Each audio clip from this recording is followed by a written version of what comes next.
Hey everyone, I'm Victor Fong. I'm a financial consultant. I'm also a father of two kids.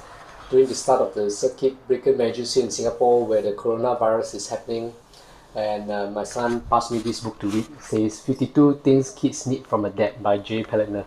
I think he wants to build a relationship with me during this stay-home period where I have to work from home and he has to study from home. So I've been reading this book chapter a day.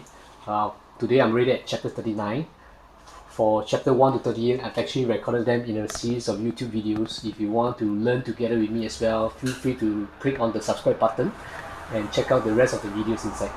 Alright. So today's reading is chapter 39, which says kids need their dad to be their sparring partner. Yesterday I talked about what daughters need from their father. Today I'm going to talk about what sons need from their dad. So again, sons need their dad to be their sparring partner. If a daughter needs to dance with her daddy, a son needs to do better with him. As he prepares to make his mark in the world, a boy needs to take stock of his own abilities, measuring himself against the man who forever will be the prototype for what it means to be a father, a husband, a protector, and provider. And that's you, Dad. Oop, look who just popped up. This is my little girl. Say hello, everybody. Hello. Right. Doing better with our son is not about breaking his spirit. It's about butting heads with him maliciously, or maybe wielding our authority unfairly, or maybe trampling his manhood. But if that's where we're headed, then exit that road quickly. Our job is to be a good sparring partner, figuratively and perhaps even literally. Right? Preparing for an upcoming bout, a boxer will spend hours in the practice ring with his sparring partner.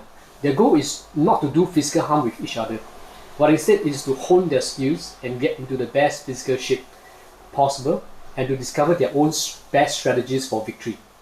Right? Does our son need to work on his upper jab, uppercut, jab, or roundhouse? How's his footwork and blocking? Right? And well, enough to say, practice makes perfect. Because we care so much about our son, we are the ideal for to help him discover his strengths, his weaknesses while competing in a safe environment. In the practice ring, sparring partners sometimes go half or three-quarter speed to allow their colleague to work on strategic moves. Both boxers are well protected with headgear and extra padding. Both boxers grow in the process without risk. In the same way, a father can challenge his son in any physical or intellectual competition, and both of us gain wisdom and experience in the battle. In early competitions, daddy should expect to emerge victorious. As the years pass, the goal is for the son to prevail more and more often. Should a father ever reduce his effort to let his son win? Recommendation is no, because kids will know right away if you are not doing your best.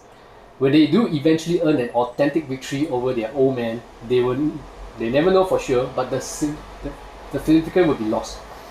On the other hand, can a father manipulate circumstance so that a young warrior gets a taste of victory at a young age? Absolutely. Be clever, be wise, be humble, and gracious in defeat. Examples, maybe in a one-on-one father-son basketball. Let's say our primary school boy is playing a game of his young life and the score is very close. On the next few jump shots, see if you can master all the skills to bounce your shot off the back of the rim and into his waiting hand for the rebound. Took the shot off the back, so afterwards you just shake his hand and let him enjoy his victory. Perhaps tolerating just a bit of playful trash talk.